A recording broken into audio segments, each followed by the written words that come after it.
My heart has been in shock at the recent events involving black people. Ahmaud Arbery, Breonna Taylor, and now George Floyd have saturated our social and TV screens.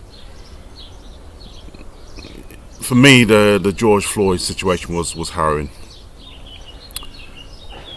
When a helpless man says that I cannot breathe, and then his mental state from the anguish and fear looks and cries out for help from the only source that he has experienced in his life, by calling upon his mother. Folks, it just breaks my heart. And it should break yours too.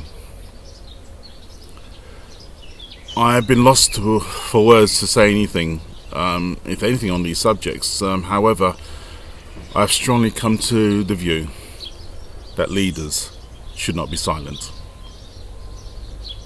My education to the highest levels at university and leadership in corporate business and church settings and ownership of one of the largest Kent local community basketball clubs where I live in Kent means that many of my friends and business colleagues and clients are white, and of course good people.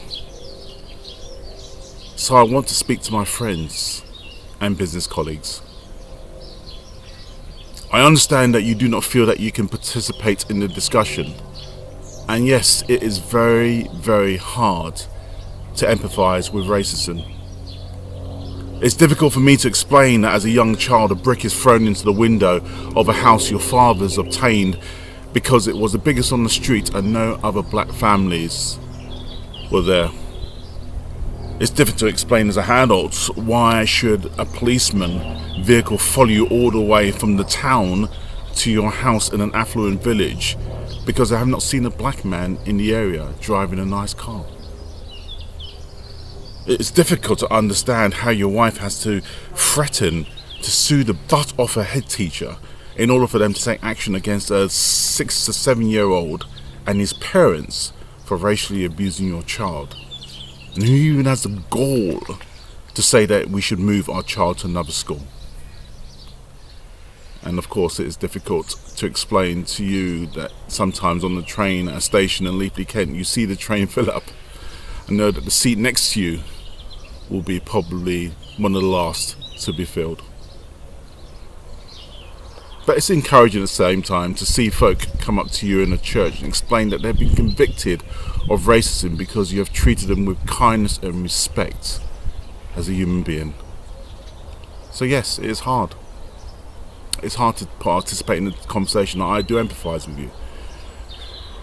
But I want to leave you some tips that may help you to be a leader, not being silent. So if you lead an organisation in the public, private or corporate arena, restate publicly and strongly your values regarding fairness, respect and opportunity. You see, leaders dictate the tone and culture of an organisation. So be decisive and deliberate in your action. But talk about it to your family. They will hopefully never experience examples of racism, but tell them that it goes on and to stand up for the disadvantaged. Racism is always learnt and acted upon. And to my fellow black colleagues and those with beautiful shades of that, be angry, but foster that anger to make a difference to the people around you at work and in your communities, and show another way. To have the grace with those who are indifferent and forgiveness for the ignorant. Remember, there are still good people in this world. Happy to take a call if you're not quite sure how to respond or to be involved in the discussion.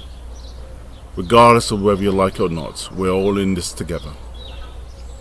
Leaders should not remain silent, because someday you may need also to be heard, and leaders are there to speak for the unheard. Thank you.